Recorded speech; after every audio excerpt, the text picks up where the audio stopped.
Hello friends, welcome to Zana's Recipes. எல்லாரும் எப்படி இருக்கீங்க? நல்லா இருக்கீங்களா? ஓகே friends, இன்னைக்கு நம்ம சேனல்ல ரொம்ப டேஸ்டா இருக்கக்கூடிய கிறிஸ்பியா இருக்கக்கூடிய ஒரு மெது வடை ரெசிபி எப்படி பண்றதுன்னு பார்க்கலாங்க. மெது வடை அப்படினால எல்லாருக்கும் ரொம்ப ஃபேவரட்டா இருக்கும். குழந்தைங்கள்ல இருந்து பெரியவங்க வரைக்கும் கேட்டு வாங்கி சாப்பிடுவோம். இத வந்து வீட்ல செய்ய முடியாம டீ கடையில அல்லது ரோட்டோர கடைகள்ல வாங்கி சாப்பிடுவோம். இந்த மெது வடையை வீட்ல செய்யறதுக்கு நிறைய டிப்ஸ் அண்ட் ட்ரிக்ஸ் இருக்குது. உளுந்து ஊற வைக்கிறதுல இருந்து அதை அரைக்கிறதுல இருந்து அதை வந்து எண்ணெயில போட்டு பொரிக்கிற வரைக்கும் நிறைய டிப்ஸ் அண்ட் ட்ரிக்ஸ் இருக்குது. இந்த வீடியோவை ஃபுல்லா பார்த்தீங்கன்னா உங்களுக்கு 5 விதமான டிப்ஸ், முக்கியமான டிப்ஸ் வந்து இருக்குது. கண்டிப்பா இந்த முக்கியமான 5 டிப்ஸ் பிகினருக்கு ரொம்ப யூஸ்ஃபுல்லா இருக்கும். இப்போ வாங்க फ्रेंड्स செய்ய ஆரம்பிச்சிடலாம். அதுக்கு முன்னாடி ஜனாஸ் ரெசிபீஸ் சேனலை சப்ஸ்கிரைப் பண்ணிக்கோங்க. இப்போ ஃபர்ஸ்ட் 1 டம்ளர் போல உளுந்து எடுத்து வச்சுக்கலாம். உளுந்து பார்த்தீங்கன்னா நம்ம நார்மலா வீட்ல இட்லிக்கெல்லாம் ஊற போட்டு ஆட்டக்கூடிய உளுந்து வந்து நான் எடுத்து வச்சிருக்கேன். அந்த 1 டம்ளர் உளுந்தை இன்னொரு பாத்திரத்துல மாத்திக்கலாம். இப்போ பாருங்க, உளுந்து வந்து நான் அளந்து எடுத்து வச்சிட்டு இத வந்து நல்லா ஒரு 2-3 வாட்டி நல்லா கழுவி எடுத்துட்டு வந்து வச்சிருக்கேன்.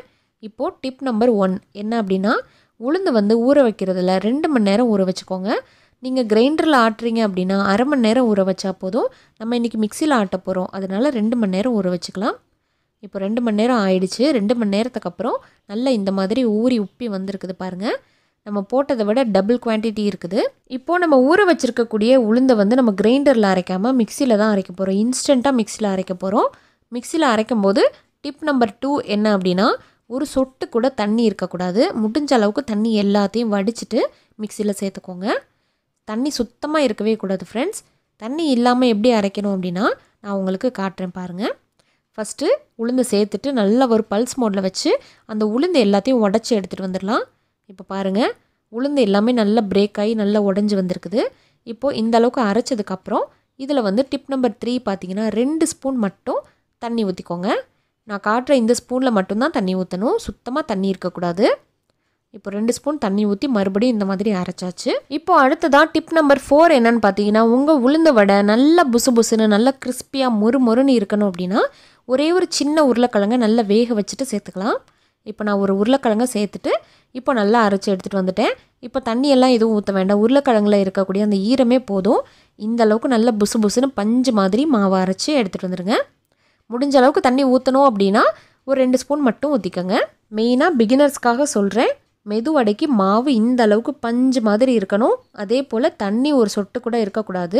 இப்போ பாருங்கள், இப்போ மாவு எந்த கன்சிஸ்டன்சியில் இருக்கணும்னு சொல்லிட்டு உங்களுக்கு காட்டுறேன்.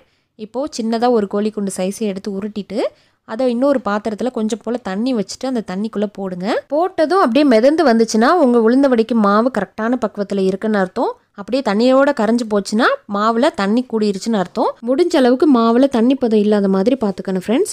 இப்போ அடுத்ததாக உளுந்த வடைக்கு 1 டேபிள் ஸ்பூன் மிளகுத்தூள் நல்லா இடித்து வச்சுருக்கேன், அதை சேர்த்துக்கலாம். ஒரு பெரிய வெங்காயத்தை குட்டி குட்டியாக நறுக்கிட்டு சேர்த்துக்கோங்க. 2 பச்சை மிளகாவை நறுக்கிட்டு சேர்த்துக்கலாம். கூடவே கொஞ்சம் போல் கொத்தமல்லியும் கருவேப்பிலையும் நறுக்கிட்டு சேர்த்துடலாம். கொஞ்சம் போல் இஞ்சி வந்து சின்ன துண்டாக நறுக்கிட்டு சேர்த்துக்கோங்க. 1 டீஸ்பூன் சேர்த்துருங்க. இப்போ சேர்த்துட்டு 2 டேபிள் ஸ்பூன் வந்து அரிசி மாவு சேர்த்துக்கலாம். அரிசி மாவு கண்டிப்பாக சேர்க்கணும். அரிசி மாவு சேர்த்துட்டு ஒரு சிட்டிகை உப்பு போட்டுருங்க. உளுந்த வடைக்கு தேவையான அளவுக்கு உப்பு போட்டுட்டு இதை நல்லா மிக்ஸ் பண்ணிக்கலாம். இப்போது கைகளால் வச்சு நல்லா அந்த மசாலா எல்லாமே அதில் படுற மாதிரி நல்லா மிக்ஸ் பண்ணிக்கிட்டே இருக்கலாம் ஃப்ரெண்ட்ஸ். நல்லா மிக்ஸ் பண்ண உங்களுக்கு நல்லா உளுந்து அப்படியே நல்லா உப்பிக்கிட்டு நல்லா சூப்பராக வரும். முடிஞ்ச அளவுக்கு ஒரு 2 நிமிஷத்துக்கு நல்லா இந்த மாதிரி பிசைஞ்சுக்கலாம். இப்போ பாருங்கள், வெங்காயம் பச்சை மிளகாய் எல்லாமே அந்த உளுந்தோடு சேர்ந்து நல்லா மிக்ஸ் ஆகி வந்துருச்சு. இப்போ அடுத்த டிப்ஸ் என்னன்னு சொன்னால், கைகளில் தண்ணி தொடாமல் நீங்கள் உளுந்த மாவை எடுத்து உருட்டவே முடியாது. கைகளில் லைட்டாக தண்ணி தெளிச்சிட்டு தான் நீங்கள் எடுத்து உருட்ட முடியும். ஒரு பிசுன்னு கைகளில் ஒட்டிக்கிறோம். அதனால் பிகினருக்காக சொல்கிறேன், கைகளில் வந்து நல்லா தண்ணியை தொட்டுட்டு ஈரமாக்கினதுக்கப்புறம் நீங்கள் கொஞ்சம் போல் எடுத்து உருட்டி பாருங்கள். இப்போ பாருங்கள், ஈஸியாக கைகளில் ஒட்டாமல் அப்படியே பந்து மாதிரி ரொட்டேட் ஆகுது. முக்கியமான டிப்ஸ் இதுதான். கைகளில் தண்ணி தொட்டு தான் நீங்கள் ஒவ்வொரு வடையும் எடுத்து போடணும். இப்போது ஒரு உருண்டையை எடுத்து நல்லா உருட்டிட்டு நடுவில் வந்து சின்னதாக ஒரு ஹோல்ஸ் போட்டுருங்க. ஹோல்ஸ் போட்டுட்டு இப்படி எண்ணெயில் டைரெக்டாக போட்டுக்கலாம்.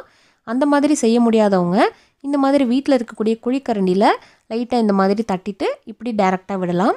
குழிக்கரண்டி மேலே செய்யலாம் அல்லது அரிக்கரண்டி மேலே செய்யலாம். லைட்டாக தண்ணியை தொட்டு தடவிட்டு கைகளால் எடுத்து நல்லா பந்து மாதிரி உருட்டிட்டு அப்படியே நடுவில் ஒரு ஹோல்ஸ் போட்டுட்டு டைரெக்டாக ஆயிலில் விட்டுக்கலாம். இது எல்லாமே பார்த்திங்கன்னா பிகினருக்காக சொல்கிற டிப்புங்க. பிகினர் அப்படின்னா ஃபஸ்ட்டு ட்ரை பண்ணக்கூடியவங்களுக்கு இந்த டிப்ஸ் எல்லாமே கண்டிப்பாக உபயோகமாக இருக்கும். இப்போ பாருங்கள், ஈஸியாக தட்ட வருது. கையில் டைரெக்டாக எடுத்து தட்டுறதுக்கு கொஞ்சம் பயப்படுவாங்க, அதுக்காகத்தான். இப்போது இந்த மாதிரி டிப்ஸை வந்து ஃபாலோ பண்ணிக்கோங்க. கொஞ்சம் எக்ஸ்பீரியன்ஸாக இருக்கக்கூடியவங்க கைகளில் ஈஸியாக எடுத்து வடையை தட்டி ஆயிலில் போட்டு பொரிச்சிருவாங்க. எனக்கு அடிக்கடி வடை செஞ்சு பழக்கம் இருக்கிறதுனால நான் ஈஸியாக கைகளிலே எடுத்து நல்ல வடை மாதிரி தட்டிட்டு ஆயிலில் போட்டுருவேன். ரொம்ப எக்ஸ்பீரியன்ஸ் இருக்கக்கூடியவங்க, உதாரணத்துக்கு டீ கடையில் மாஸ்டர்லாம் பார்த்தீங்கன்னா அவங்க எடுத்து கைகளே டக்கு டக்குன்னு ஆயிலில் போட்டு பொரிச்சிட்டே இருப்பாங்க. ஓகே ஃப்ரெண்ட்ஸ், இப்போ டிப் நம்பர் 5 என்னென்னு பார்த்தீங்கன்னா, மாவு மிக்ஸ் பண்ணதுக்கப்புறம் கடைசியாக தான் நீங்கள் ஒரு சிட்டிகை போல் சோடா உப்பு போட்டுட்டு கைகளால் நல்லா பிசைஞ்சு கிளறிட்டு நீங்கள் ஆயிலில் போட்டு பொரிக்க ஆரம்பிச்சிடலாம். சோடா உப்பு கடைசியாக போட்டுக்கோங்க. இப்போ வடை சுட ஆரம்பிக்கலாம். ஆயில் வந்து நல்லா ஹீட்டாக இருக்கணும். ஹீட் ஆனதுக்கப்புறம் சிம்மில் வச்சுட்டு நான் ஏற்கனவே சொன்ன மாதிரி கைகளில் எடுத்து நல்லா தட்டிட்டு லைட்டாக ஒரு சின்ன ஹோல்ஸ் போட்டுட்டு அப்படியே டைரெக்டாக குப்பரை கவிழ்த்து விட்டுருங்க. கைகளெல்லாம் தெரிக்கவே தெரிக்காது, பயப்படவே வேண்டாம். ரொம்ப பயமாக இருந்துச்சு அப்படின்னா நான் ஏற்கனவே சொன்ன மாதிரி குழிக்கரண்டிலேயோ அல்லது அரிக்கரண்டிலேயோ நீங்கள் வந்து செஞ்சுட்டு அப்படியே குப்பரை கவிழ்த்துக்கலாம். அதுவும் இதே மாதிரி தான் வடையாக வந்து விழுகும். இப்போ பாருங்கள், லைட்டாக, அதாவது உங்கள் கையில் வந்து தண்ணி இருந்துகிட்டே இருக்கணும். தண்ணி இருந்தால் மட்டும்தான் அந்த வடை வந்து அப்படி ஈஸியாக வழுக்கிக்கிட்டு உள்ளே விழுகும். இப்போ வடையெல்லாம் போட்டதுக்கப்புறம் லைட்டாக 2 பக்கமும் செவந்து வர்ற வரைக்கும் வேக விடுங்க. அடுப்பு தீயை கொஞ்சம் மீடியம் டு ஹையில் வச்சுட்டு நல்லா வேக விட்டுக்கலாம். வெளியில் கலர் மட்டும் செவக்கும், ஆனால் உள்ளே வேகாமல் போயிடும். அதனால் இந்தளவுக்கு கலரும் செவந்து வரணும், நல்லா உள்ளே வெந்தும் வரணும். இப்போ இந்தளவுக்கு கலர் செவந்து வெந்து வந்துருச்சு. இந்த வடைகளை நம்ம எடுத்துக்கலாம். பார்க்கும்போதே பாருங்கள் எவ்வளோ புசு புசுன்னு இருக்குன்னு சொல்லிட்டு. புசு புசுன்னு மட்டும் இல்லைங்க, அப்படியே நம்ம உருளைக்கிழங்கு சேர்த்துருக்கிறதுனால நல்ல மொறுமொறுப்பாக இருந்துச்சு. அப்படியே சாஃப்டாக பஞ்சு மாதிரி இருந்துச்சு. இந்த டிப்ஸ் எல்லாமே உங்களுக்கு கண்டிப்பாக பயனுள்ளதாக இருக்கும்னு நம்புகிறேன் ஃப்ரெண்ட்ஸ். இப்போ ஒரு வடையை எடுத்து உங்களுக்கு நான் பிச்சு காமிக்கிறேன். எந்த அளவுக்கு சாஃப்டாக உள்ளுக்குள்ளே பாருங்கள், அப்படியே சூப்பராக வெந்து வந்திருக்குது. வெளியில் அப்படியே மொறுன்னு இருக்குது, உள்ளுக்குள்ளே அப்படியே பஞ்சு மாதிரி இருக்குது. இதே டிப்ஸை நீங்கள் ஃபாலோ பண்ணிங்கன்னா கண்டிப்பாக இதே மாதிரி நீங்களும் வடை வந்து உங்கள் வீட்டில் செஞ்சுக்கலாம். ஓகே ஃப்ரெண்ட்ஸ், இந்த ரெசிபி, இந்த மெதுவடை உங்களுக்கு கண்டிப்பாக பிடிச்சிருந்துச்சுன்னா இந்த வீடியோக்கு ஒரு லைக் கொடுங்க. ஃப்ரெண்ட்ஸ் அண்ட் ஃபேமிலி கூட நிறைய ஷேர் பண்ணுங்கள் ஃப்ரெண்ட்ஸ். நம்ம ஜனாஸ் ரெசிபியை சப்ஸ்கிரைப் பண்ணி வச்சுக்கோங்க. தேங்க்யூ.